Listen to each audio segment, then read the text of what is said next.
This is Individual Perspective Podcast. I am your host, Daris D, McKinney, and we are back to I'm turning on some lights. I forgot to turn on the lights, y'all. I'm sorry. Hold 1 second. Got to get the big boy on. 1 second.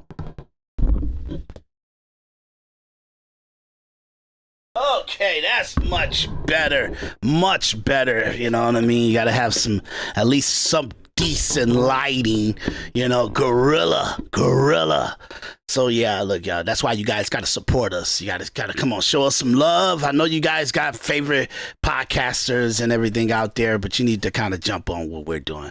I give you an objective analysis on things that are coming out of my mouth. It's not, you could take on Harvard grads with my ideology and the reporting that I do on it, all the topics and the different things that's going on in our lives and stuff.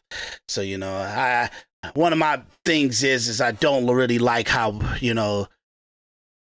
podcasters and social influencers, they got so much of their own ideology, or not ideology, but so much of their own like grandiosis inside of their rhetoric that it gives no value to the perspective of people that are coming from average society, and they're kind of magnifying themselves from that jump off point. So that's why I wanted Individual Perspective Podcast to kind of give you guys an understanding that no matter who it is, no matter how you look up to them, and no matter what their productivity is of today's point, or let's say of the standards of the moment, they all have developed an individual perspective. What does that mean is it's a mindset, and it's a way to evaluate things, into knowing that what you are acting upon is what it is. It's just what it is.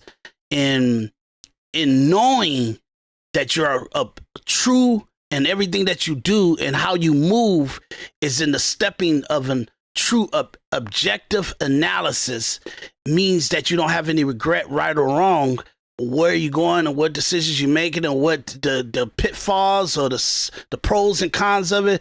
It's just the way it is, and you don't have to regret whatever direction it goes, good or bad.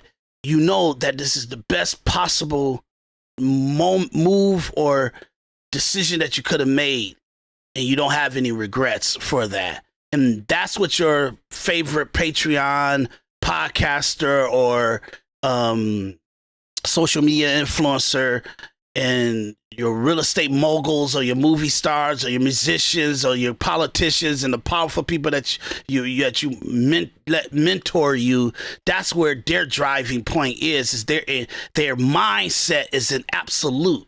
How do you get an absolute? Having an individual perspective. An individual perspective allows for you to vet everyone: your mama, your daddy, your siblings, your community, the society, politicians, entertainment, whoever. You vet everybody to make sure what they communicating to you, what you're ingesting from them, it has validity to it. It has a substantial time consumption to it, meaning that it will play out and be stable from time to time to come. It will live up to scrutiny through time.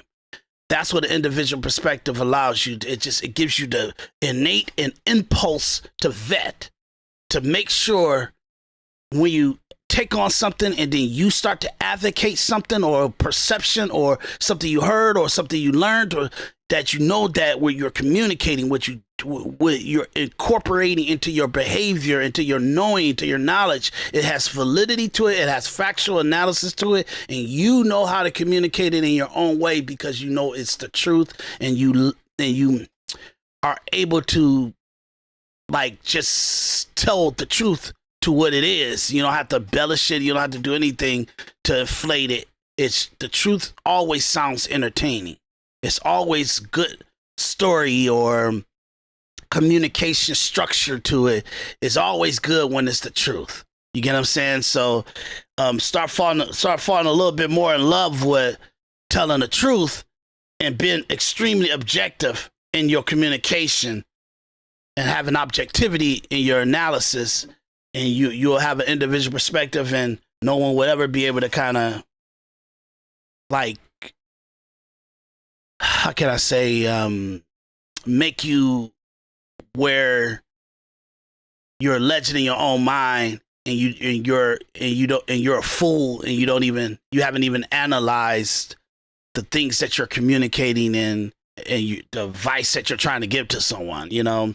So that's what I've done. I don't mean to go into the meaning and the perspective of individual perspective, but I always say that I gotta do these podcast episodes in hopes to reach the people, so we can go against the people that are doing this in order, you know, to inflate themselves, or at the same time, it's not the better you. You know what I mean? And I'm telling you, what I've learned, the sad truth about the world is that most people are, most people in a better position than you are is trying to use your wandering against you. And what I mean by your wandering, they're using your analyzing on what move you should make, what steps you should make, what decisions you should make, what's better decisions, or less, what's the more, how they say, leveling up of your leveling, or your leveling up, or your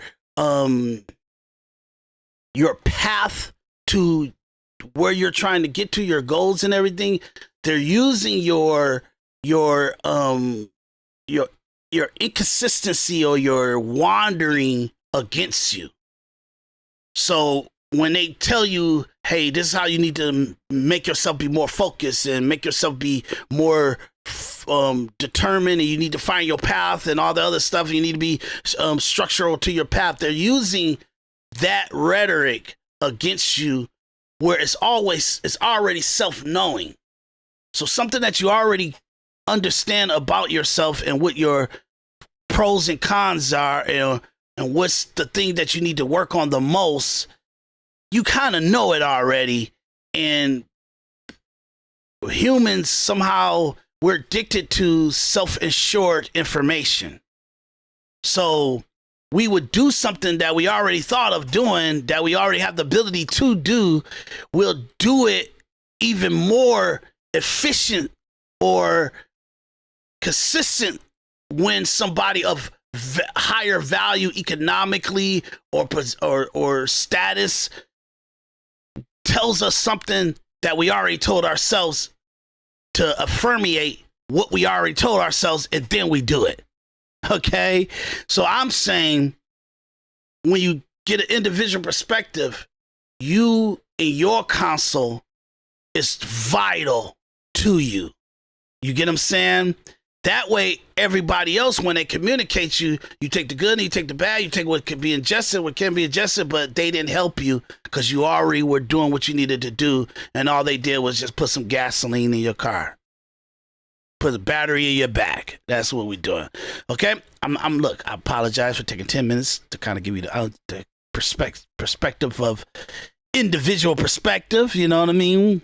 This is a breaking news episode where we want to kind of get you guys on a very interesting, I feel like it's an interesting topic to kind of talk about right now. And it's the CEO of United Healthcare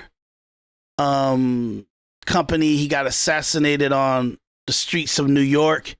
And it's such an interesting case of human behavior that I wanted to kind of take a moment to just go through the news and kind of give you guys some, get you up to date to the situation as we speak. I don't know if they might have arrested the person or something like that as we speak. I don't know. I don't think so. They haven't done it effective of the last 10 minutes I've been talking to you guys, 10, 11 minutes I've been talking to you guys. But I just wanted to kind of catch you up on the buzz of it, and we could talk about it, and I can kind of commentate with it, and then we'll kind of be up to date. And if any other additional breaking news comes out, I'll come back on and update you from there. So, excuse me. Not tired. It's just a lot. Just a lot I'm doing. Okay. So, what we're going to do is we are going to play the first awareness factor of this. Okay. So, here we go.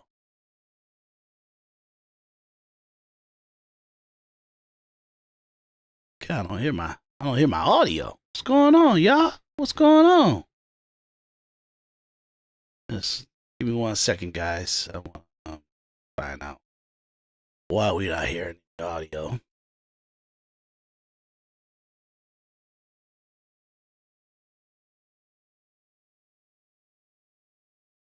Oh, I got the audio off, believe it or not. I'm sorry about that. That was my fault. That's all my fault. All my fault. I had audio on the clip turned off because I think I had it like that for some other clip. I swapped it out. Okay, now let's get to the nitty gritty of this. Okay, guys, podcast world, we do it live. Me that this was not a random attack. Okay, so I'm going to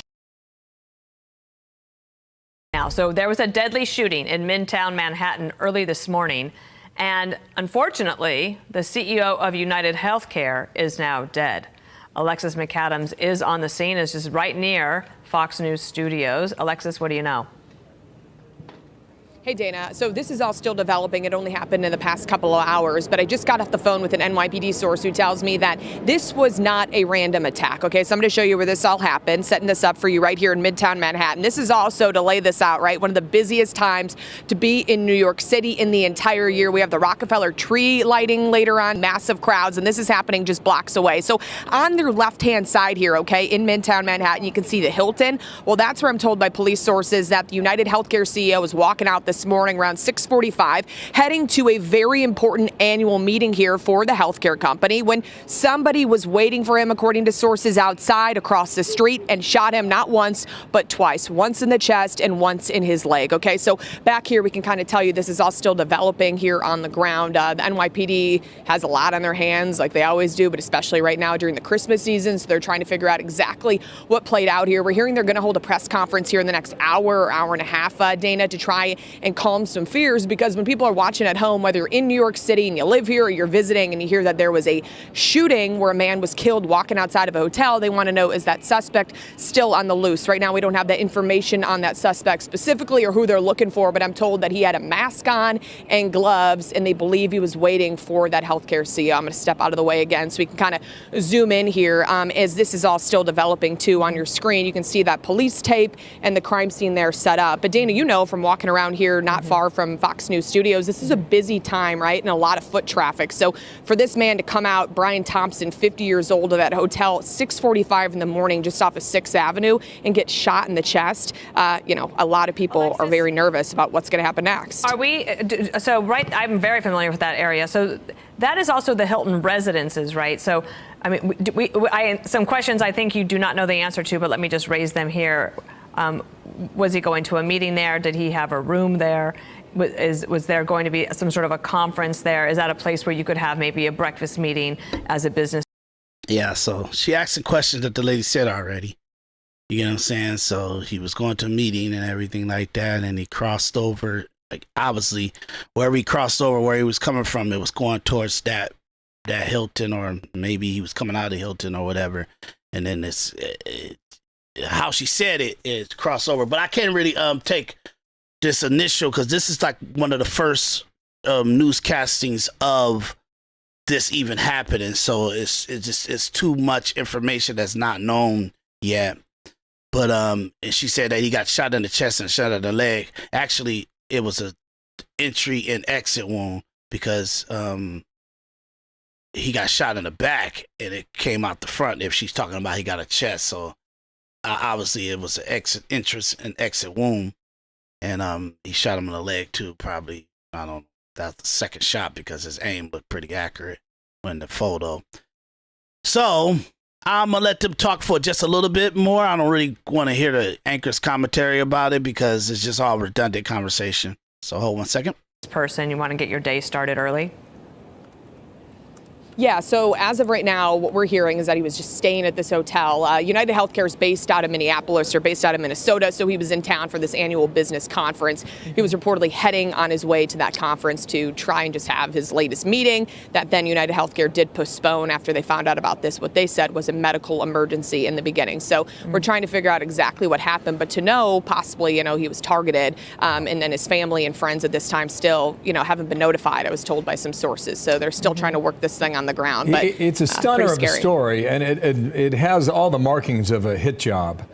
And there was one report from some others who were working that story here in New York that he simply walked through an alleyway or ran through an alleyway and got on a bicycle and got away.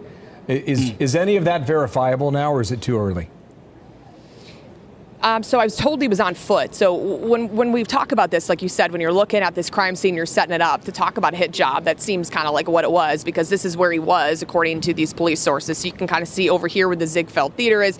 This CEO walks right out of the Hilton there, out of the lobby, and he's shot like within seconds, right, of getting out. So they said he was on foot. And then, in terms of who they're looking for, we don't have a specific description except to tell you that he was wearing a mask and gloves and standing there with a gun. What kind of gun? Was it a handgun? Was it concealed? Did he pull it out? How quick this all happened is still to be, told here. But the police are trying to figure that out. And they might not have a lot to say, they said, too, at that press conference. Right. But they basically just want to, about the investigation, they just want to tell people that they don't think this was a random attack. They wasn't just somebody coming to shoot somebody that was just randomly leaving the lobby. They think they knew who this guy was. Alexis, thank you. I believe Paul Morrow, Fox News contributor, is with us, former NYPD. Yeah, I'm not listening to no contributor. We gonna talk about it, and we gonna use our common sense to this conversation. So from what we heard on that interview, the guy, they said he ran through the alley and jumped on the bike and everything like that. And I think that showed to be true that happened. We're gonna get to those clips right now. But it's very interesting because it's such a old-fashioned, like mano taking a person out, and it's it's not indiscriminate, but it's like literally just an assassination thing, and it's just like that this man was that vital and that important. Even if he's a CEO and he's making multiple millions, I'm not gonna talk about it too thoroughly, but like this is I'm trying to see what's the value in it, you know what I mean? And that's what we're gonna get to in the next clip or so. Okay, so let's get to the next one. And I want to bring in Nicole Parker, former FBI special agent and Fox News contributor now. Nicole, you were with me the last few seconds of the Faulkner Focus. Break down what we didn't get to that was so critical to you, because your first words out of that news conference were that it was just chock full of information. I did. I thought it was an outstanding press conference. And a few of the things that I noted, to me as an investigator, the number one thing is that they were able to recover a cell phone. A cell phone is a treasure trove of information as far as the text messages, who they were communicating with, who their contacts were, who they were calling, locating where that phone was leading up to this incident. This is not a random attack. I can tell you this is more of like an assassination attempt. There was a pre-planned motive definitely here. Ooh. I don't know who the individual was. Was this a hitman? Was this someone who was disgruntled? But there is no coincidence here. This is a high-level executive in a very prestigious setting of New York City. And the individual, the CEO or the executive who was killed, he came from Minnesota. Who had access to his schedule? How many people knew where he was going to be? Was this conference online? Was it advertised? Was it on the internet? Who knew all of this information? Had he had an issue with someone, a disgruntled employee, a grievance, a personal relationship issue? All of this is going to be delved through by law enforcement, both in Minnesota and in New York with the NYPD. So it's going to be a joint investigation because they are going to want to understand what is his history. Obviously, they're looking into his social media accounts, interviewing loved ones, family members, employees. But this is a all hands on deck issue. Another thing that I thought was interesting was when they said that the bike, I believe that they said that there are GPS devices on those bikes. And that is very, very crucial information and detail. He likely had planned this, obviously, and planned to walk away. He probably knew exactly where that bike docking station was, got the bike, and then went off. As we mentioned in another guest, Central Park, maybe not as much surveillance footage is going to be able to be located from that area, and obviously many places to hide. In that backpack, what was in that backpack? We all know as investigators that the suspects usually are in one set of clothing, and within moments, they have changed their entire persona. And that's probably what was in that backpack. So he can now just roam around New York City. But again, NYPD is the best and the brightest, and this individual will be brought to justice, I have no doubt. Well, and roam around in a city where we just found out that we have 58,000 extra criminals on the ground here because we've let in so many illegals, and that was a number that popped less than 48 hours ago. And among them are some vicious, violent murderers. So not that that has anything to do with this case, except for this. That's extra footwork for NYPD. You got to feel through all of that, and you have people who are already trying to hide from law enforcement. So you got to make sure everybody who's hiding faces and doing all of that stuff isn't part of the... I mean, that's just mind-boggling. 58,000 of these people here, and these are the bad guys. Unbelievable. And again, that is a failure, and that is another topic, but it links into this. The violent crime issues going on in our cities nationwide, typically the more democratic and blue cities, is unacceptable. And thank goodness we have a new president and sheriff coming into town. That has got to end. And the crime obviously is a spike from various reasons, particularly it's with his... Okay, they talking about the overall crime. We talking about this guy's case, y'all. It's ridiculous. Talking about immigration, migrant crime, and that's ridiculous, and it's just don't even make no sense. But let's keep focused. Let's keep focused. Fox News, what's wrong with you? Okay, next. We bring in Ted Williams, former D.C. homicide detective and Fox News contributor. Ted, welcome.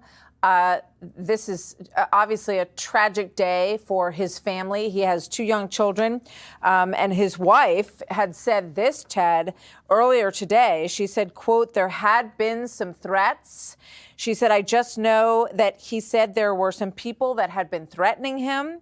I can't really give a thoughtful response right now. I just found this out, and I'm trying to console my children. I mean, this poor woman had to have been in shock, but that is a significant piece of information to begin with here, Ted.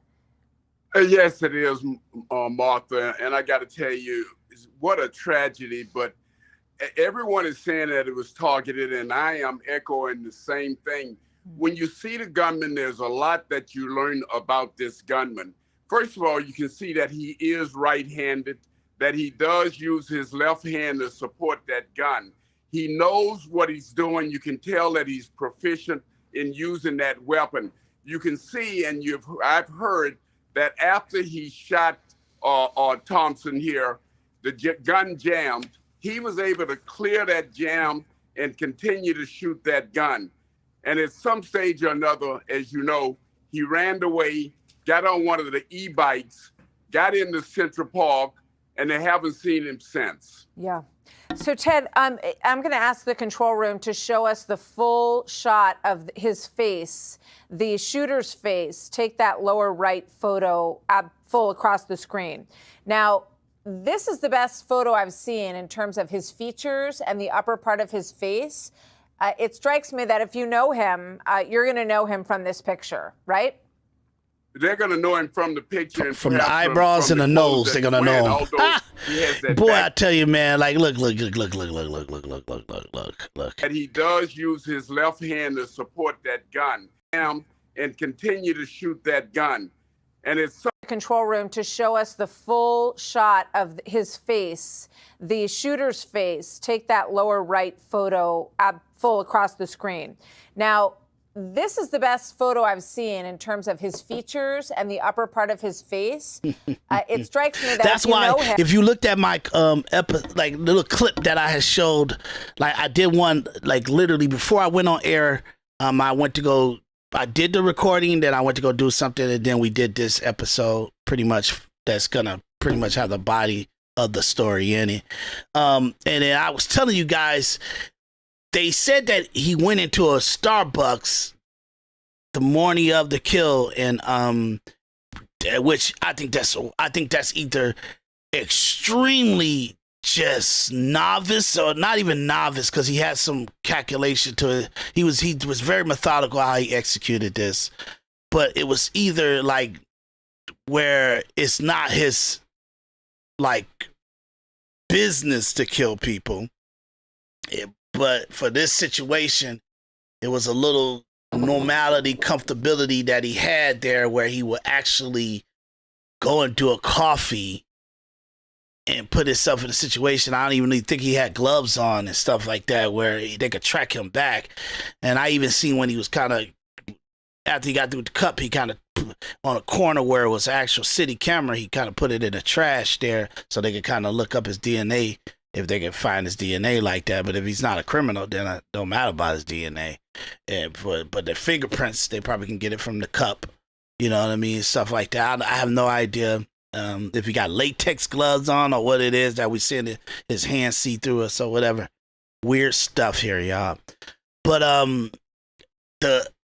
they actually, and let me wait until we get there, okay? And then we'll talk about that even more. But like that, we know who this guy is with his eyebrows and his nose, and like the top of his nose and his eyebrows and his eyes. Like, we know exactly who that is. Jimmy, what you doing? So ridiculous. You're going to know him from this picture, right? No, they're not. They're going to know him from the picture and perhaps from the clothes that he's wearing. No, like, see, that's if his clothes, if the book bag is something that he uses on an everyday basis, that's his stuff, then yes, they're going to know. But if he purchased that stuff specifically for this and he didn't utilize it at all, and specifically for this, they would not know who this guy is. No one would know who he is.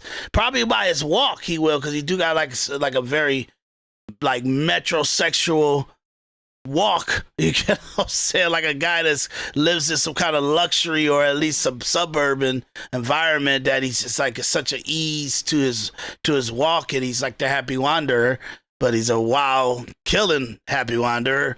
But that's about it. His walk may give him more of an identifier for his family members and everybody than this wardrobe will. Though he has that backpack, and he could, Martha, have changed clothes at some stage or another. Yeah, I'm just saying, like, if you look at his eyes and his nose here, if this is somebody that you know in your life, I think you're going to be able to identify him from this photo, because you get a pretty clear shot of his nose, his forehead, and his whole area around his eyes. Ted, obviously the manhunt is underway. A family is grieving. A company has lost their leader, and this is an absolute tragedy on the streets of New York, and a manhunt underway. Ted, thank you very much for joining us today. Pleasure. Thank you, Ted. Click. Okay, so yeah, that's your story right there. And let's go to the next clip, give you a little bit more information on it, and we can just talk about it. Fox News alert. The biggest health insurance company in the country, its CEO, just got assassinated in Midtown Manhattan, right as he was walking into a hotel. New surveillance video shows the shooter firing the kill shot at around 6:45 in the morning in front of the Hilton, right up the street. He used a silencer, looked like a professional hit. Wow. I hear the 3 shots. I was parking down there in the car. I hear 3 shots. Yeah, and then when I looked, there's a man down. Then the guy crossed and then he ran. He's a white male, all in black, with a backpack. The guy, he was here in this corner the whole night. The cops confirmed the assassin waited outside in the freezing cold for Brian Thompson, CEO of United Healthcare, till he came out. Police also recovered 3 live rounds and 3 bullet casings at the scene and a cell phone nearby. And we have brand new footage obtained by the Times of the killer around 10 minutes before he murdered the powerful health insurance executive. And here he is on his cell phone, less than 200 feet from what would have been the crime scene. Who's he talking to? Looks like he had a busy morning. New pictures show the shooter went to Starbucks before the murder. After firing multiple rounds at very close range at Thompson, he runs up 6th Avenue and into an alleyway before hopping on a getaway e-bike, which he dumped in Central Park. That's the last place he was seen. He had a getaway plan. Police are putting up wanted signs all over the city, begging for tips. All the cops know is that the gunman had it out for Thompson. They say the shooter was lone target and that he's not believed to be a threat to anybody else at the time. We're also learning more about the victim. Brian Thompson was a very well-known businessman who'd been running United Healthcare since 2021, and quite successfully. The company raked in $8.5 billion last quarter, just in one quarter. Are already you guys got to keep that in mind. That $8.5 billion, that's a hell of a income. I think Apple makes like, let's not even use Apple because Apple is a $1 trillion company. Let's say like the movie studio, let's say like Warner Brothers or Disney. A good year for them would be $8 to $12 billion profit. I mean, or revenue gain, or like just like the operations of the money they bring in, about $8 to $12 billion, and that company is doing as powerful as a movie studio that spent $300 million on a movie and stuff like that. That lets you know. You get what I'm saying? So, and they say United Healthcare was the number one healthcare company in America. So you know that he's powerful. Of United Healthcare till he came out. Police also recovered 3 live rounds and 3 bullet casings at the scene and a cell phone nearby. And we have brand new footage obtained by the Times of the killer around 10 minutes before he murdered the powerful health insurance executive. And like, where did he leave the cell phone? Did he like toss it? Like all that stuff, you know what I mean? Like no gloves on and stuff, dude. You're in New York doing all that? And here he is on his cell phone, less than 200 feet from what would have been the crime scene. Who's he talking to? Looks like he had a busy morning. New pictures show the shooter went to Starbucks before the murder. After firing multiple rounds at very close range at Thompson, he runs up 6th Avenue and into an alleyway before hopping on a getaway e-bike, which he dumped in Central Park. That's the last place he was seen. Yeah, now dumping in Central Park, his fingerprints is on that, his fingerprints on the coffee cup, his fingerprints on the phone. And if, obviously they got so much cameras in New York, if they were able to grab that stuff, this should have been easy. They should have had him the day of. You know what I mean? Even like the following day, which I'm thinking that would have been, I think this probably happened on Monday or Tuesday. And we're on Friday now, so that they still don't got him. It's what's interesting, and we'll talk about that in further clips and everything. So let's let him wrap this up. He had a getaway plan. Police are putting up wanted signs all over the city, begging for tips. All the cops know is that the gunman had it out for Thompson. They say the shooter was lone target and that he's not believed to be a threat to anybody else at the time. We're also learning more about the victim. Brian Thompson was a very well-known businessman who'd been running United Healthcare since 2021, and quite successfully. The company raked in $8.5 billion last quarter, just in one quarter. Wow, Thompson was one a Minnesota quarter. native. That's not a year. He was even photographed with Tim Waltz at a charity event. That means that they're doing better than even Walmart. You know what I'm saying? That's wild stuff. Just a few years back, Thompson was in town for a United Healthcare Investors Conference. That's where he was headed. Conference started at 8 o'clock in the morning, but Thompson got there a little early to prep. His killer was waiting for him. How did he know where Thompson was going to be? Absolutely. So his speech in the conference didn't even start until, not his speech, but the conference itself. People coming into the conference didn't even start until 8 o'clock, and then he went to go do maybe a mic check or some crazy stuff. I don't know what he went to do about 2.5 hours earlier. But no matter what it was, the guy knew that he was coming out and to be ready for him at that time. Because even him walking to the place about 10 minutes prior to, man, that's interesting to know, like 10 minutes later, he's coming out that door and you walking to the location from Starbucks or whatever you did, whatever reason why you wasn't there at that time that you was walking 10 minutes prior to him coming out, then you do the kill. He knew a pinpoint that he was coming out, literally like somebody in the lobby said he's on his way out. Literally. That's the only way that could have worked out like that. Somebody had to be on the phone with him as he was walking up in that 10 minutes and telling him, hey, he's on his way out. Be ready. He's he's coming down to the lobby. Okay, he's in the lobby. Okay, he's walking out the door. It's that kind of stuff. That's what he was probably on the phone getting that. So if somebody inside the place was keeping an eye on him physically so he could wait for him and come out the door. That's the only way. So whoever the guy partner is or the person he was talking to on the phone, they were in the lobby.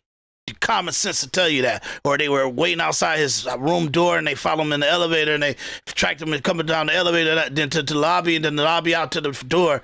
That's how much coverage they had of this man. Okay? That's wild stuff. And what is the motive? A lot of speculation about why.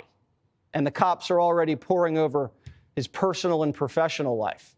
United Healthcare was going through some pretty sizable legal issues. It's being sued by the Justice Department for violating federal antitrust laws.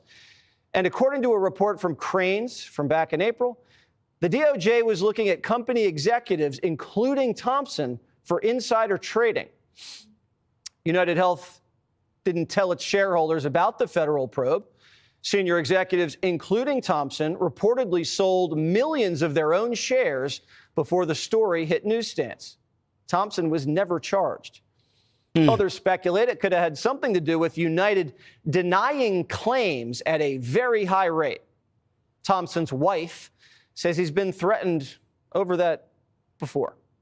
Quote, there have been some threats. Basically, I don't know. A lack of coverage. I don't know details. I just know that he had said there were some people that had been threatening him.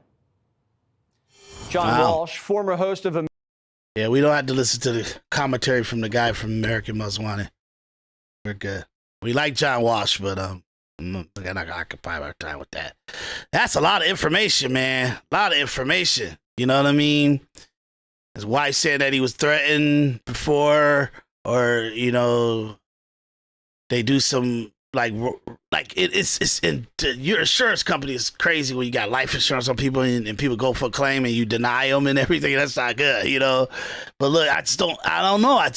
The guy was absolutely in the killing of him. He wasn't fearful. He wasn't shaken. He wasn't like not able to calculate and be preemptive and problem solve in the same time frame. He executed everything methodically accurate in that moment and what was tasked to do that morning, and he was successful pretty much. Literally, he was successful with it.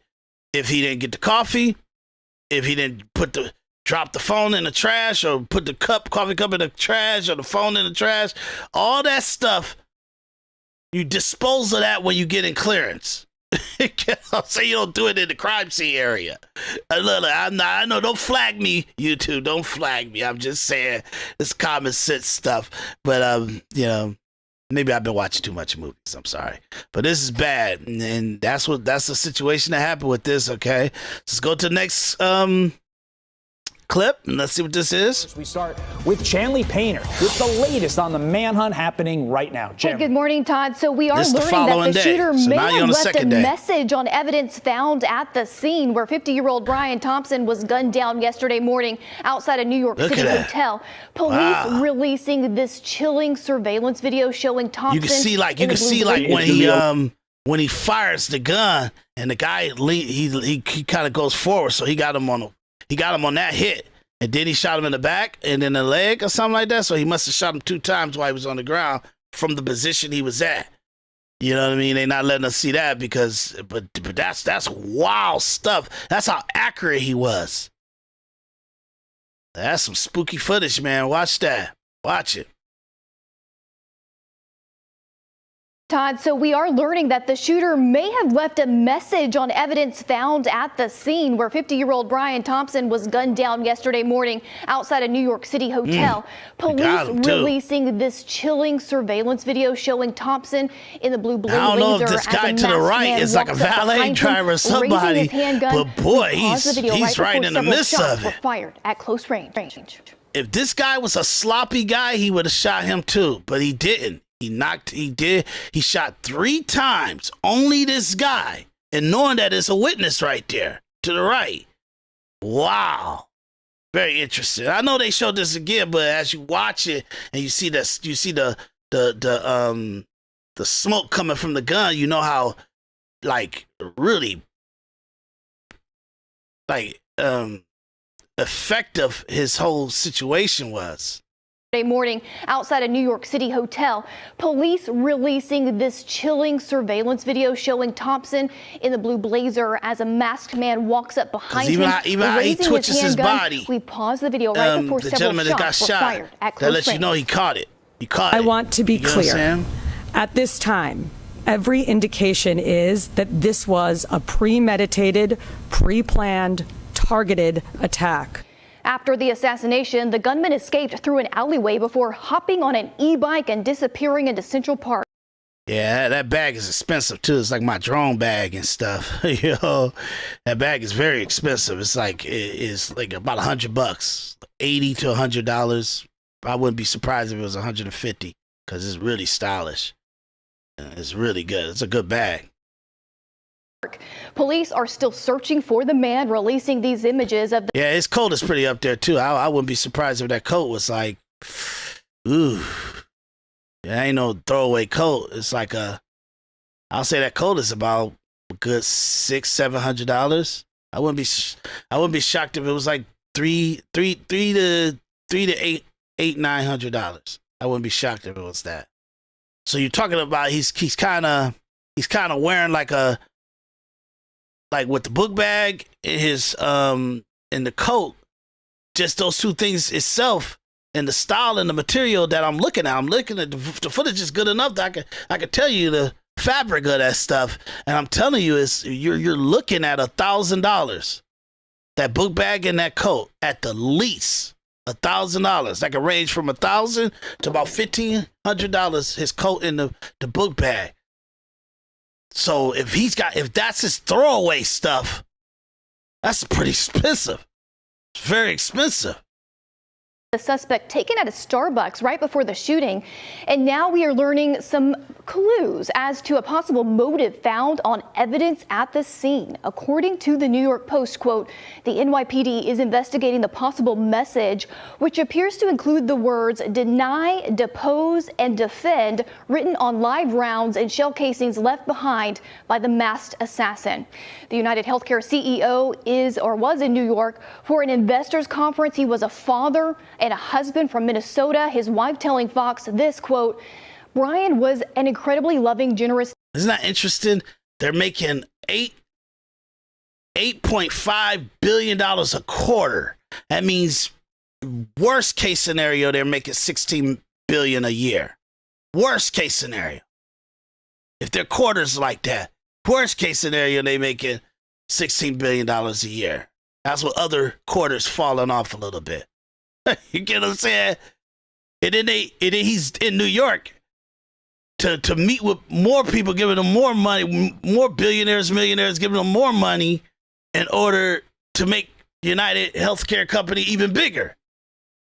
Boy. Talented man who truly lived life to the fullest and touched so many lives. Most importantly, Brian was an incredibly loving father to our 2 sons and will be greatly missed. She also told NBC News that before the shooting, her husband had received threats related to his job leading America's largest private insurer. And the shooting also comes as Thompson and several other senior executives are reportedly under investigation by the DOJ for selling a combined $101.5 million in shares just 2 weeks before news of a federal antitrust probe went public back in February. Crime Stoppers is now offering a $10,000 reward for information. It's so funny that they try to charge them for that probe. Even if we did like sell some of our shares before like you guys hit us with a probe. Even if I got inside information from the FBI or the DOJ that you guys are about to bring an indictment upon me, and I use that indictment to say, okay, y'all bring an indictment, I'm gonna make sure I clear my money out. That's legal. That's legal. You gotta figure out like who in your DOJ leaked it. Not me. If I'm taking the information that somebody give me on you about to do a probe on me, what senator, congressmen, and whack-ass presidents cite that into law where the DOJ can prosecute you on information that you got about them they're about to get up to enough chutzpah to actually do a probe to your company. So before they actually come to you to tell you they're doing a probe or to give you a subpoena or anything to say that they're going to do a probe, you have all the way till they do that. Come to give you that letter, come to notify you and everything. You have every right to sell your stock knowing that it might be a possible probe coming. That is not a probe. That's an actual activity that y'all pondering over it or doing whatever investigation crap y'all got that you didn't notify us with our lawyers. I get to sell whatever I want before you do it. And now you got Fox News, you got all these other movies. Oh, they were under investigation for no. If we sold something and you guys are about to do an investigation because we sold that you were going to do a possible probing to us or you were doing an investigation to us and we found that out and we sold stock and you saying that we do, and look, they could have just sold it because they just wanted to sell it. They got no evidence to say that they sold it because they found out that they were going to get an investigation on the company. But even if we knew preemptively before you started your investigation, before you notify us of your investigation, if you told us, if we found out that you were going to possibly investigate us and we sold our shares, we have every right to do that. So why are they flagging the whole report? We're talking about this $102 million that they were possibly under a probe, and it's irrelevant. It's irrelevant. And you have every right to do it. That company had every right to do it. It's ridiculous. I don't know what you're talking about. I just sold my stock. That's the answer I'm going to give you until you got evidence of anything else. Oh, you need to come and look at my books. You need to come and take my texts and my phone calls and all that stuff in order to indict me on something you assume that happened because you don't got the evidence of it? No, that's my Fourth Amendment right. That's my company's Fourth Amendment right. And now I'm going to give you internally let you come probe into my company because you the DOJ and you the FBI and you got subpoenas and all that crazy stuff. Why? Because senators, congressmen coming from representatives of the American citizens give you guys the power to destroy the citizen anytime you want. In theory, that's how crappy our government is. That's why we elected Trump, because it's time to clean this up. It's time to dig into these statutes that's against American citizens' Fourth and Fifth Amendment right. This is ridiculous. I know, I went on a tangent on that. On the gunman. And get this, the New York Post also reporting that the police obtained the suspect's Starbucks trash he threw away, Todd, so they may actually have his DNA. Chanley Painter, so many unanswered questions. Yeah. We appreciate it. Let's bring in retired. Yeah, like I said, I don't want to hear everybody's commentary because I love my commentary. And that's what this podcast is about. My commentary. Not Fox News analysts. Not these people and they weird, crazy stuff that they're saying. No way. Listen to my rhetoric. I'm not going to occupy our time with somebody else's rhetoric. It's enough. My rhetoric is enough for you guys. I want to consume too much of your time that's unnecessary. Okay, let's go to the next clip. Fox News alert at 19 minutes before the top of the hour. The suspect, man, screen left right there, in United Healthcare CEO Brian Thompson's cold-blooded murder, still on the run at this hour. Wow. As new reports say, Thompson was one of several executives reportedly facing a Department of Investigation for insider trading. Here to discuss, we've got former federal prosecutor and criminal defense attorney Andrew Cherkasky. Andrew, thanks for making the trip out to Long Island. When you watch the video, what does it look like to you? It looks like somebody who's somebody trained in firearms, somebody who's capable of using it. He looks insensitive to the fact that he's killing somebody. So there's some degree of preparation, a lot of thought, and he was ready to do it. Whether that means he's a trained assassin, like some people are saying, perhaps it's a step short of that he just had practiced a lot with the firearm. But there is definitely a strong motive there. I think that what we see in that video is somebody who is very committed to following through with this crime. And so now there's all sorts of speculation about what that motive could have been, right, and whether that might lead us to actually finding him. Okay, so that picture right there, I believe, is taken in a nearby Starbucks. And this was before the shooting. And the guy bought a couple of power bars and bought a water and got a cup. And so presumably there would be DNA on that. Obviously, the cops have already hoovered up everything in that Starbucks. But if he is a trained killer, he's probably wearing gloves. Well, there's the probability that he might be wearing gloves, although we see in the video when he's holding the gun, it looks like he doesn't have that. So are they running that DNA? Are they actually getting something back? Or perhaps that's something in the garbage can that fella... It's him riding a bike. Kind of that disappeared. I'm most interested in the bike. He went to a bicycle, city bike, and whether there's tracking software on that to be able to figure out where that bike went. X has some people speculating about that, but I'm sure the police are deep into all of that on-ground canvassing and looking at every piece they can. And as people get up on this Thursday morning, the latest tantalizing clues come from, I believe, the New York Post, where apparently on 3 of the shell casings, the 3 shell casings, there are the word, somebody has etched the word deny, depose, defend, which also happens to be probably a coincidence, maybe not, the name of a book about how insurance companies operate and how they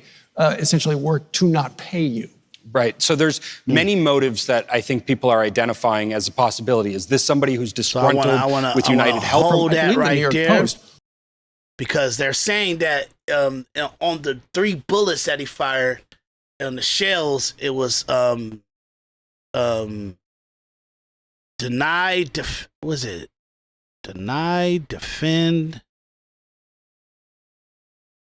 and dispose or depose. Let's see what they said. Clues come from, I believe, the New York Post, where apparently on 3 of the shell casings, the 3 shell casings, there are the word, somebody has etched the word deny, depose, defend, which also happens to be deny, depose, and defend. Deny, depose, and defend. Meaning deny. And they say it was from a book that had the same title about pretty much not paying people for healthcare. You know what I mean? So you deny the claim. I'm thinking you depose the person to put them into arbitration to tell them, to show them why you're not gonna give them the actual thing or tie them up in the court proceedings. You get what I'm saying? And then deny, depose, and defend the company. You get what I'm saying?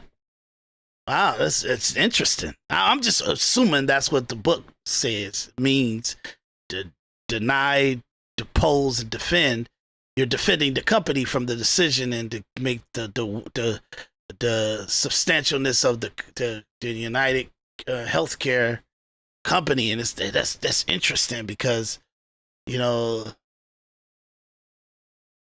that's what you pay healthcare for, so you won't have no issues about needing to kind of go through some arbitration or some kind of crazy stuff about you asking for funds for a situation that your health is in and everything like that. But that's a whole nother situation there.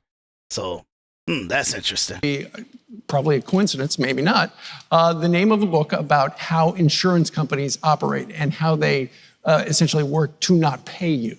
Right. So there's many motives that I think people are identifying as a possibility. Is this somebody who's disgruntled with United Healthcare because of a denied coverage, something along that line? Or is this somebody potentially connected to this DOJ investigation, worried that perhaps he had information that they didn't want released, or many other reasons? But if this is actually somebody who's put in a lot of thought and was kind of an assassin here, could it have been misdirection to write something on those bullets to make it look like somebody who had a problem with the insurance company but had a different motive instead? So there's a lot of different ways this can go. The police have to be very careful not to jump to conclusions to avoid not finding the actual suspect. They're canvassing as much as they possibly can and looking at every possibility. Misdirection. I never thought about that. Yeah, you have to be open to that. Hey, okay, let's go to the next clip. We're getting brand new photos of the suspected gunman behind the murder of United Healthcare CEO Brian Thompson. Now, you can see the suspect on your screen right now, to the left of your screen, without a mask and smiling. To the right, a little bit more of his facial features from the lower half. And at this hour, the manhunt is still actively underway, and investigators are still trying to piece together a possible motive. And now a new report revealing that chilling messages were discovered on the bullet casings found at the scene. Alexis McAdams has the latest, has been following this since minute one. Alexis, what have we been learning?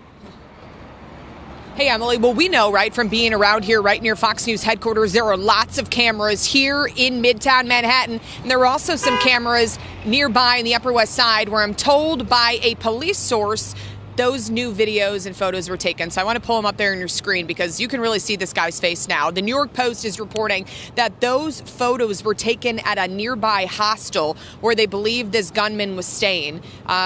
As you mentioned, he's got that green jacket on and the black mask pulled down. That matches what he was wearing the morning of the shooting just yesterday when he killed his father of two and husband. No, it doesn't. That was exactly the jacket. He did have now that's just ignorant. That just let me know that they might have the wrong person. And if you looked at my little clip that I did before this episode, I said this. I don't think that if that's what they reference is that he was using, he was like, that's the guy that of the morning. He has no description that's like even an investigator. Now he may have changed his stuff, but that ain't the same coat. You get what I'm saying? Maybe the little garment of mask that he have on, maybe that's the same, but the coat and the actual, like, dude, even the book bag, that's a black book bag. We know for sure it's a dark book bag that he got right there. That has no relevancy to the book bag the guy had. That thing was gray. I mean, light gray all the way around. All the way. You get what I'm saying? They had no parts of it that was black. It was gray. Had little orange strips in it, the book bag, and little black, maybe some black stripes in it, but it wasn't on the, like, nah, man. Y'all got the wrong person if this is the guy that you're going by this description because his nose, he's white. You know what I mean? I'm sure this guy probably seen himself on the newspapers and on the newscasts because I think this is from yesterday, if I'm not mistaken. And then he was like, oh no, it's not me. It's not me. And maybe this is him before he changed up into the other gear. Him in the hotel, and he changed up into the other gear and the other gear. But that means that at that hotel, they should have had video photos of him coming out of the hotel. If this is what's like him in the hostel is a hotel. If this is him in the hotel, of him interacting with the bellmans or the whoever he's smiling at and all the other stuff, then they should have these same images coming out of that hotel of him leaving that building. They should have that with the other gear on, the other book bag, the other jacket. Otherwise, they got the wrong person. And I'm going to be one of the very few people that they're going to say, hey, that was not the guy in that photo. We want to pull that back. We just got notified that wasn't him. I'm not saying that's going to happen. Maybe this is him earlier before he changed up, but that ain't the same coat and ain't the same book bag. That's all I know. That's what I'm going to stick to. A little bit more of his facial features from the lower half. And at this hour, the manhunt is still actively underway, and Investigators are still trying to piece together a possible motive. 4 days. And now a new report revealing that chilling messages were discovered on the bullet casings found at the scene. Alexis McAdams has the latest, has been following this since minute one. Alexis, what have we been learning? Hey, Emily. Well, we know, right, from being around here right near Fox News headquarters, there are lots of cameras here in Midtown Manhattan. And there were also some cameras nearby in the Upper West Side where I'm told by a police source those new videos and photos were taken. So I want to pull them up there on your screen because you can really see this guy's face now. The New York Post is reporting that those photos were taken at a nearby hostel where they believe this gunman was staying. As you mentioned, he's got that green jacket on and the black mask pulled down. That matches what he was wearing the morning of the shooting just yesterday when he killed this father of two and husband.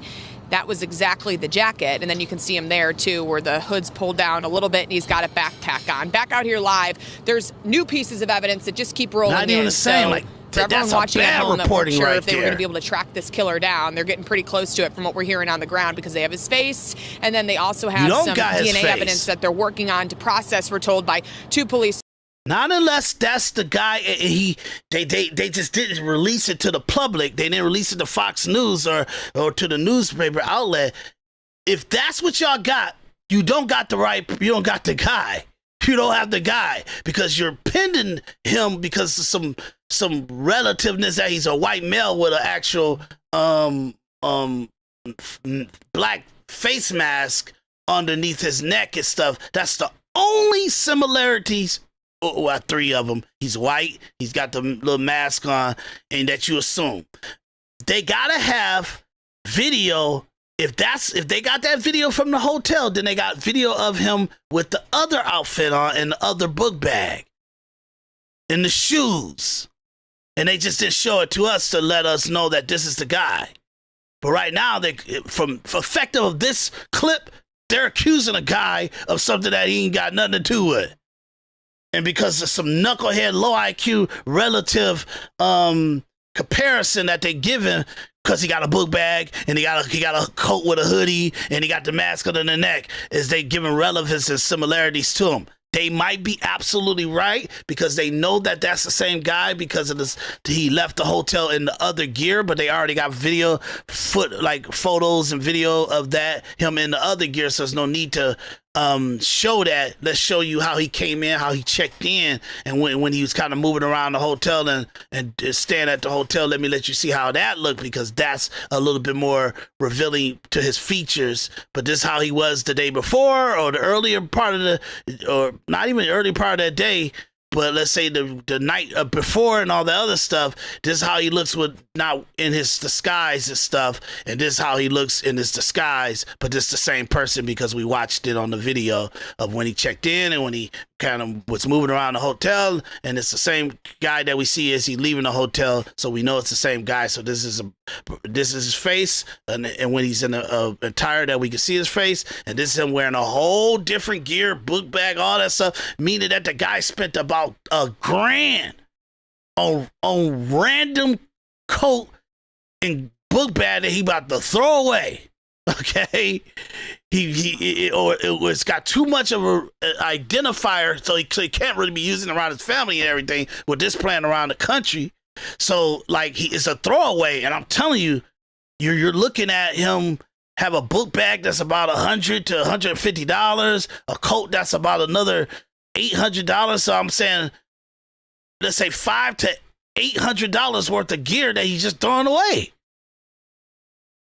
Crazy sources. But one of the things, Emily, that's new is that there were some etched in markings and messages on those bullets that were found here at the Hilton behind me. Pull those up there. That's deny, depose, and defend. Those were the words that they're saying from the police department they found on the shell casings left behind.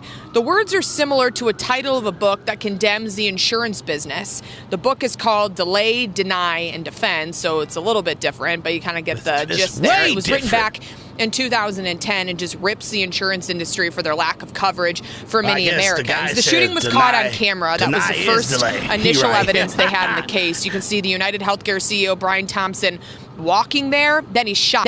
We freeze it, but he was... So I'm just trying to see, delay, deny, and defend, and they said that on the edged on the bullet was deny, depose, and defend. Deny, depose, and defend. And on the book is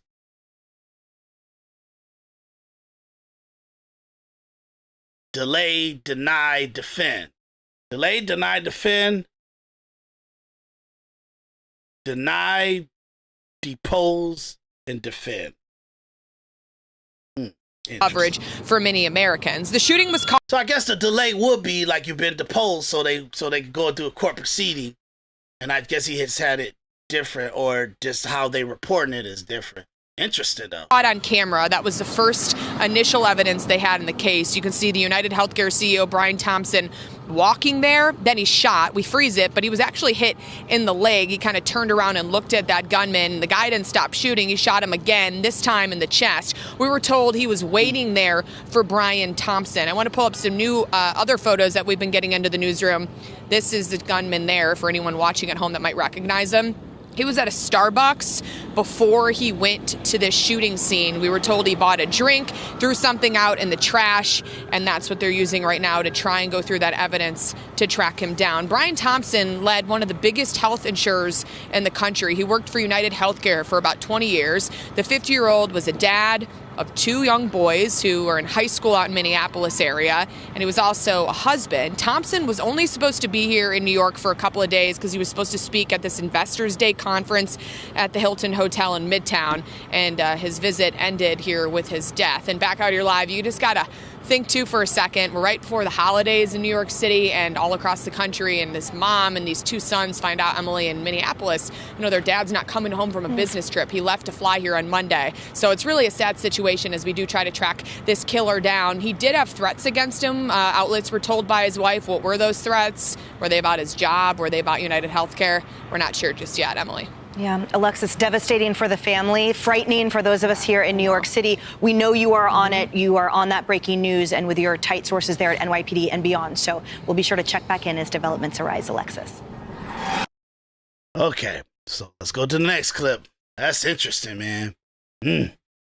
Wild stuff. Okay, because like I said, for me, the attire is totally different.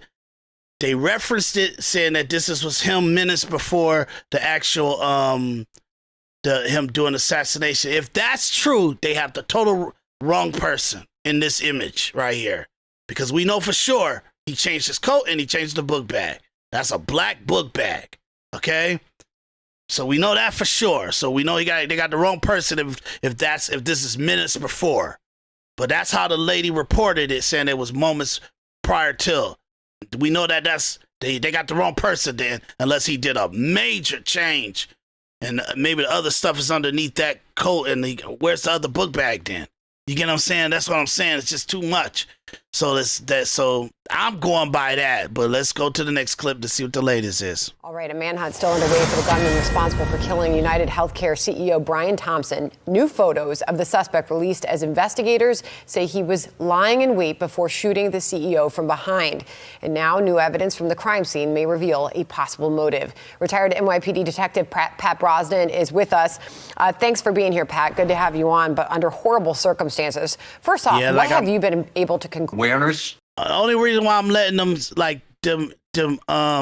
because this is reporting from yesterday that I'm thinking it is, because maybe it's 2:00 now, so maybe this is up today. No, because I've been on air while this show will be coming on. So no, this is from yesterday. Okay, let's see what's going on. Part of the evidence that we have what have you been able to conclude from the facts in this case so far? Well, first of all, Sandra, good afternoon. This is a fascinating case to the extent that there's so many unusual elements relative to a murder in Midtown. And the fact is that this supports the ubiquitous nature of all the cameras, the 18,000 cameras that the city put into play in 2011, the domain awareness system. And that's really going to be the key to this. And now that his face is available, I think arrest will be imminent for certain. Yeah, we have it up on the screen right here. Do you think they're going to find this guy? Part of the evidence that we have, that we know we have, is the shell casings, right? That he did. Yeah, see, like I need them to, like when they took the image, what is that from? They said it's from the hostel, but the other reporter said that it was moments before the actual shooting. Is his coat in the other book bag inside that book bag? I don't get that, but maybe they got me confused, man, because these are totally two different people. Leave words on even the front of that coat with him with the gun. He don't have it's no pockets. It's no open pockets or anything. It's just straight smooth. So this is the wrong guy on them. Are you able to draw any conclusions from that? Was this someone that was setting out? Or he just changed. He went up to his room and he changed his stuff and he came back down in a black outfit or something. That's all I could just say.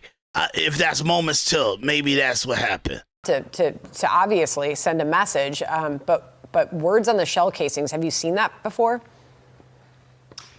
No, I actually have not. But, the fact is that... Yeah, I don't think they're going to give us news. He's just kind of a guy giving his commentary. I'm giving you guys enough actual commentary that would be relevant from the information that's out there. So let's go to the next clip, see if we can get some new information. We're going to start with Chanley Painter with the latest on the this search is for from the this morning. healthcare CEO killer. Chanley. Hey, good morning. So the police appear to be closing in on the identity of the man suspected of gunning down 50-year-old Brian Thompson Wednesday morning outside a New York City hotel. Fox News Digital obtaining this surveillance video from a deli near the scene of the murder, capturing the suspected gunman walking towards the Midtown Hilton less than an hour before the targeted shooting.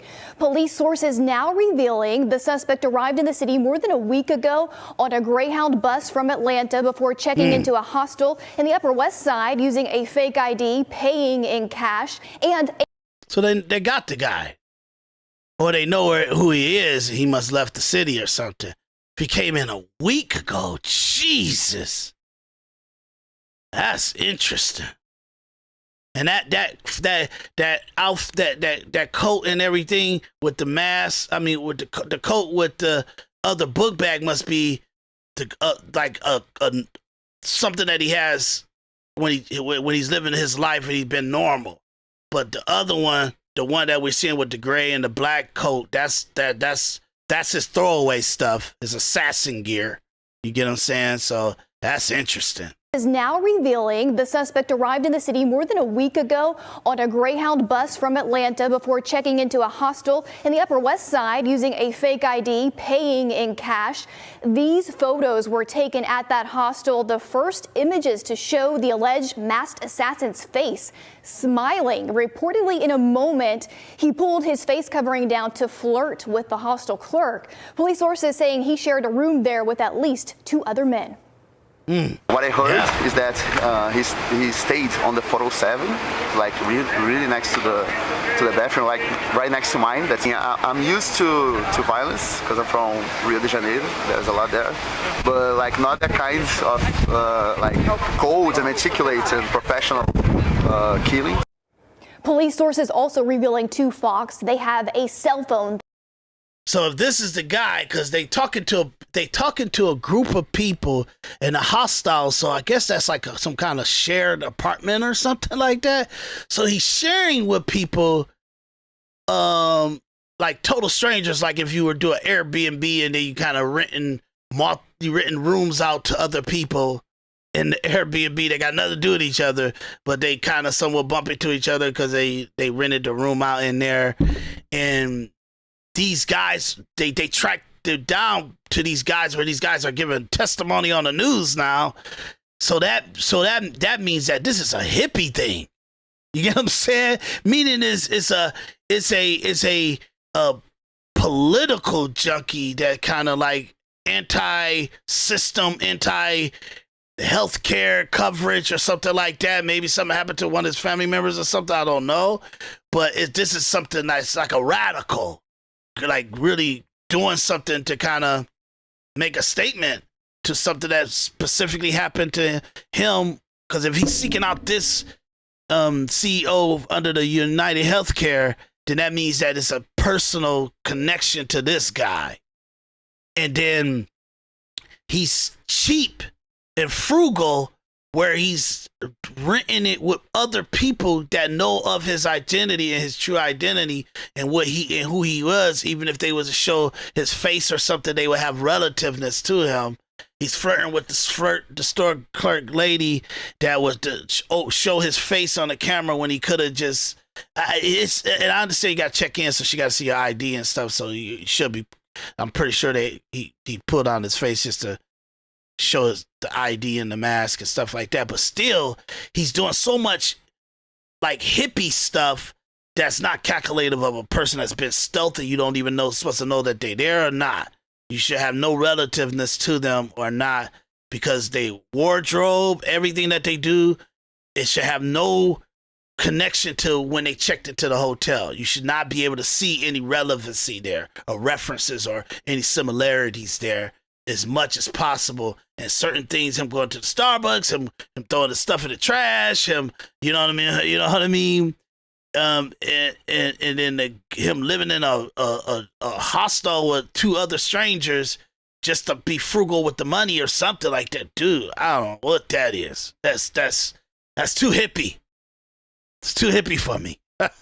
They believed was dropped by the suspect near the scene with fingerprints, and a water bottle purchased by the suspect at a nearby Starbucks that is being used to build a DNA profile. And while a motive is still not clear, as we reported yesterday, the suspect left behind possible clues in the words deny, depose, and defend written on those shell casings and live rounds there at the scene, possibly a message to the murdered CEO of one of the largest healthcare companies in the world. Guys. All right, Shanley Painter live for us. Shanley, thank you so much. Let's bring in Philip Klein. Philip's security firm provided bodyguard service for Brian Thompson. And Philip, you knew him personally and say he was a very nice guy. So tell us what stands out to you the most about this shocking situation. Well, what stands out most to me is the inability to provide him security in New York City while he's going to give a speech to many mad stockholders and possibly mad clients of the healthcare company. We are still trying to figure out. What are you talking about, mad? They made $8.5 billion a quarter. What are you mad about? What he kind of got to be scared of the stockholders for? They making money. The $102 probing from the DOJ got nothing to do with the $8.5 billion. That was stock that they own because of their position in the company was so high enough they get stock from the company. And if they decide to cash out because of a possible probe that was coming for some reason, it's come on, y'all ridiculous. This guy's this is why I don't like listen to people that doing commentary or analysts, because they crappy and they is no objectivity into the analysis and the communication that they doing in their commentary. There's no objectivity in the analysis that they give to the viewer about a certain situation. I'm talking about Democrats, Republicans, conservatives, liberals, or any a cop or border patrol or who, they all bias and they have no objectivity into how they analyzing things. And then you just throw something like that on TV where it's like he had to, why do he have security? And he gonna be talking to a bunch of mad stockbrokers and for what? For what? Last 12 months they made $8.5 billion a quarter. That's successful. You ain't got no stockholders ain't having no problem. They're gonna dump more money in. It's ridiculous. And it'll come out one day. Did he deny security and say, look, I don't want security around me? Because he does run one of the, if not the biggest healthcare industry in the world. Or secondarily, does the healthcare company not provide him security? Whatever it is, in my 41 years as being a personal protection officer, I've never seen a security faux pas this big. Well, it's not a conversation about security. If he was supposed to have security on him, then that was him. He was denying it. He probably left without him or threw him off or told him, no, I'm just walking over to the next building and blah, blah, blah, whatever that is. Okay, here's the last video. And then we're going to wrap this up, and you guys will be current. You guys will be very current. All right, a Fox News alert. The manhunt for the gunman who murdered the United Healthcare CEO enters its third day right now. Chanley Painter is here in Studio M with the latest. Day 3 is today, y'all. So solve the case. Chanley. That's right. Hey, Steve. So police appear to be closing in on the identity of the man suspected of gunning down. They got the identity. This stupid news reporting.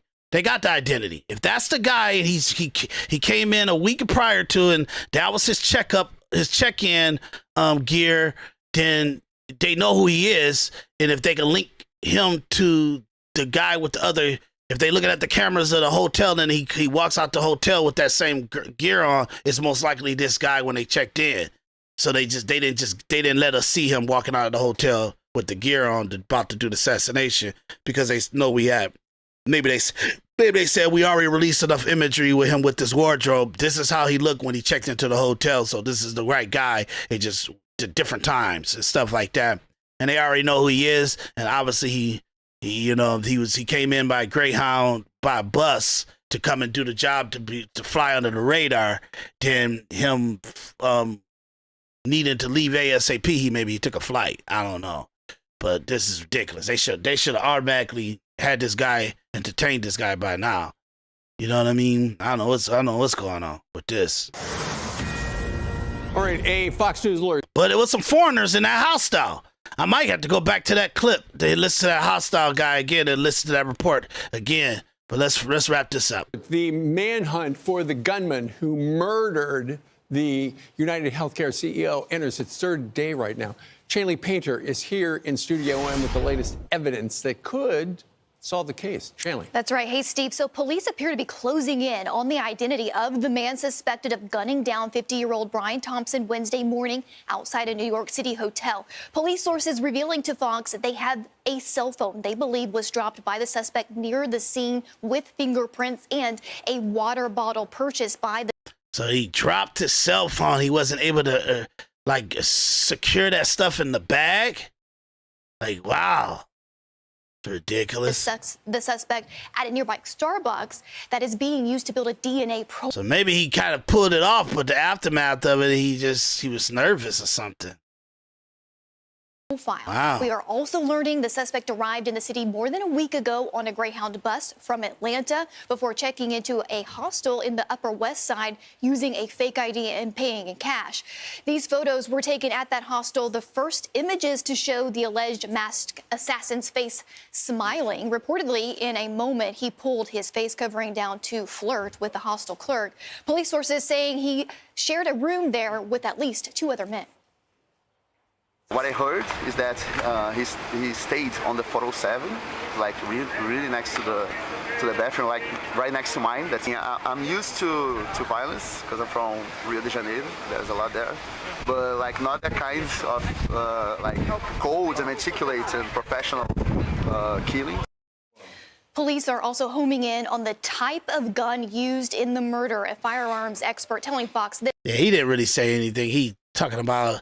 He was in a room, so it's like individual rooms, like a hotel room, and he just saying that he heard that they was on the same floor, and like he's talking about a guy. Oh, he's really nice. Like you ain't even been rooming with him. What are you talking about? It's weird. This quote, it is a very unique pistol, and they don't make that many of them. If it is the gun, they will be able to narrow him down to a very small number of purchasers. And while a motive is still not clear, as we reported yesterday, the suspect left behind possible clues in the words deny, depose, defend written on shell casings and live rounds left there at the scene, possibly a message to the murdered CEO of one of the largest healthcare companies in the world. Steve. Lots of more details. Chanley, thank you very much. Let's bring in Frank Loveridge. He's a former Secret Service special agent in charge of all Listen to what he got to say for a few minutes, and then we're done. Barack Obama. It's good to have you, Frank. Thank you for having me. Okay, so we've got a much better picture of this guy because when he checked in, apparently he was wearing a black mask, a face mask, and starts flirting with the hostel clerk. And she said, I got to see your face, probably to check you in. Mm-hmm. He pulled it down. He's smiling. We got a better idea. Where does it go from here? Well, I think they're closing in on him now. It's the 4th day right now. And we're looking at, we have a facial recognition on him now. We've got some DNA possibly off of one of the items he had, water bottle. Then we got a phone we need to look into. Right. We know we've tracked him coming from Atlanta, from the south, on a bus, arriving at Port Authority. So I'm wondering, is the tracking from the Atlanta, coming from Atlanta for the South, is that them tracking this guy, or this guy leaving that hotel with that gear on the morning of that validates this is the right guy, and this is the only face cover we have because the coincidence is they're at the same time, same location, same shaping of the nose or something. Is that what's kind of given, and him checking in with the mask on and pulling it down, and that relativeness is what tracked him to Atlanta, and that's the guy. My only thing I'm waiting for is conversation that this is the guy, and we have the footage of him, that guy with the same clothing, or someone with the same clothing on, leaving this specific hostel hotel, going out the door. If that's, obviously it's common sense. If you got footage of that guy with that hookup on, with the gray book bag and the black outfit on, leaving out the door of this hostel that morning, that's the same guy. And you can most likely common sensely link him back to this guy if you did a process of elimination of who checked in, how they looked, and the check-in at the camera and all the other stuff, and you linked it back to this guy's. Common sensely, that's him. Okay? So but I'm just saying, it ain't the same coat, and it ain't the same book bag, so they stop reporting it like that. That's stupid. He had 2 separate book bags. He literally bought, I'm telling you, that book bag is the equivalent of $150. I'll say I'll range it from $80 to $150.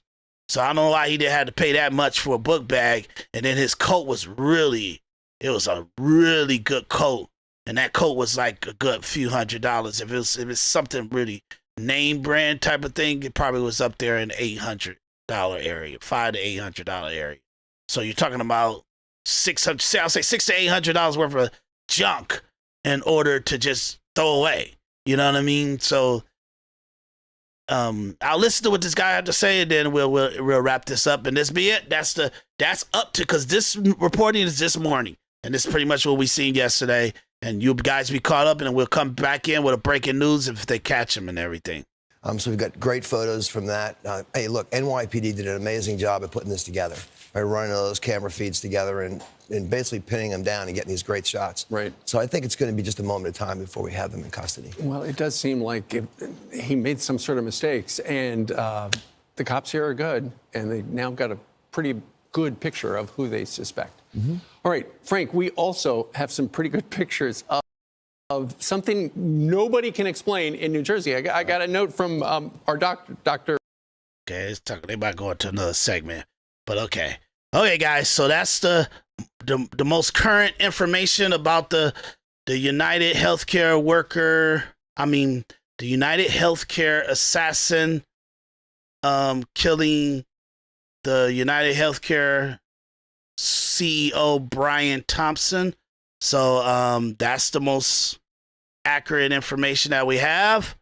And this is Individual Perspective. You guys heard my opinion on everything, and I'm thinking that they tracked this guy back to the hotel with him, and then they looked at everybody that checked in that have a similar physicality, and then they kind of knelt it to this guy who came in pretty much with a similarity mask, and when he pulled down as he checked in, that gave him a face recognition to the guy, or at least a facial identifier. And then the similarities to this guy that's actually doing the assassin, that's killing the guy. It's just obviously maybe they see him check in and like move around the hotel, or even if they see him leave that day with this wardrobe on that linked him back to that guy that checked in and pulled off the mask. Because right now, the only way that they could say that that guy that shot him and the guy that went into the coffee shop and the guy that threw his trash away was that guy that pulled on his mask and checked into the hotel. The only thing that identifies him to that is the black mask covering, and that's so similar to what he had on in the Starbucks and the killing of this man and walking and everything, that is so similar that they just said, no, this is most likely the same guy. I think they may have more information of him leaving the hotel and seeing him in the gear, and that's why they just showing you the information you need to see, because they want to put it on the paper, and you don't need to have a bunch of photos on there. So one with him with the assassin gear on it, showing how he looked with the assassin gear, and then the same one, him in the hostel when he checked in. That's enough information to say that these are the two C people. But we got data and information, and our evidence shows that this guy checked into this hotel, and we see him actually exit this hotel with this gear. We don't got time to show that to you, or we don't got time to put it on a wanted poster because it's taking up unnecessary space and communication. But we do have evidence that this assassin left from this hotel, and from all the people that checked into this hotel, this guy fits the parameter when he checked into the hotel. That's the only reason why that they would have so much confidence in showing a image with both of their face. I mean, an image that has the guy face at when he checked in, that they accusing the guy that checked in with being the same person as the person with the mask. They will only do that to themselves if they have confidence that from the cameras and the things that they kind of looked at, that he was most likely the same guy. Okay, so I posted this yesterday on social that this may Truth Social, that this may not be the right guy if you're going by the coat in the book bag, because those are totally two separate book bags, two separate coats. But could have been the day that he checked in, and that was they said it was like a week or a month, a week or something ahead of time. And then he could have bought that other coat in the book bag, and that could be the same person. That makes more sense than anything. But them looking at the other camera that darkens his skin and it darkens the color of the coat, it's still the greenish coat in the image. It just the camera is doing like what they call a temperature changing, or is the temperature calibration of the camera ain't accurate. But it could be the same guy that checked in. But the two photos at the top is the same guy.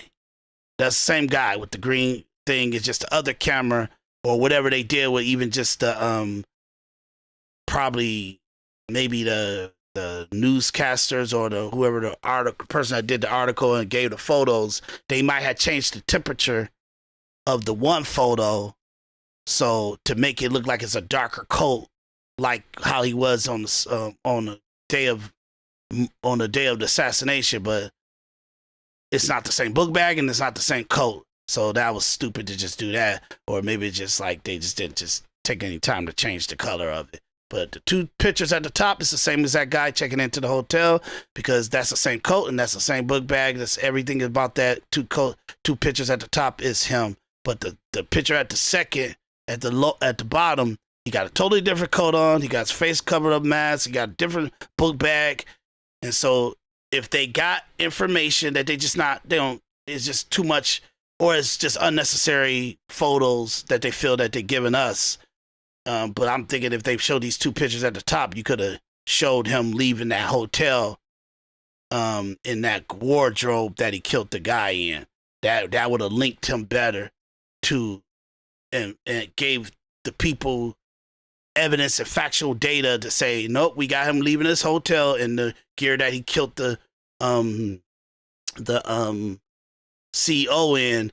But we know from all the people that checked into this hotel, the only person that would in any way resemble this guy would be this guy. So that's how we know that this is him. That's what they should be kind of communicating. But it's just like that's why I want podcasters to step it up in their reporting, because I think they're doing such a bad job now, because they're so biasy and they let their ego get in the midst of like doing day-to-day conversations about everyday activity and politics that you just don't know. You get what I'm saying? You just don't know who to trust anymore. And people giving data and knowing how to communicate data. Okay, so I just want you guys to see that, and I wanted to report this news and get you up to date. So once we break in, we're breaking in because they found the guy, they arrested him, and I gave you guys an analyzation of the bigger picture and all this conversation and the things that they should be saying in the communication of reporting. I just showed you a bunch of reports and stuff from Fox News, and you'll find that I use Fox News a lot, and I'm grateful to Fox News, but I think Fox News is so extremely compromised, but they're the least compromised of all of them. CNN, MSNBC, CBS News, ABC News, and so many other ones. They're so compromised because objectivity has no value to them. Reaffirming news has value to them. And then now the podcasters and social influencers call themselves doing everyday news. They're compromised too because they don't want to demonetize themselves when they need to tell the truth. Okay, so this is Individual Perspective Podcast. I'm your host, Daris D. McKinney, and this is the breaking news for the United Healthcare CEO been assassinated. Brian Thompson been assassinated by an assassin that came specifically to kill him, and he's carved on the bullet casings, on each bullet casing, 3 bullet casings. So he had a plan to shoot him 3 times in order to have one case that says deny, second case that says depose, third case to say defend. And for him to take those 3 shots, he knew exactly why it wasn't no mistake that he shot him in the leg. Guy fell to the ground, shoots him 2 more times with the and he shoots him in the chest. And I don't know what happened to the other 3rd wound, but he shot 3 times because he wanted to leave the 3 casings there purposely. So that's very methodical, and I just gave you guys the information on that. Rewind it if you want to give more context to it and everything. And this is my reporting, Individual Perspective Podcast, reporting on Brian Thompson's CEO of the United Healthcare Company and his assassination by a lone assassin as he's going into a conference at the Hilton Hotel in New York. That's my reporting. I'll see you guys on the next episode. Thank you for joining us. Daris D. McKinney is out. Check you guys out.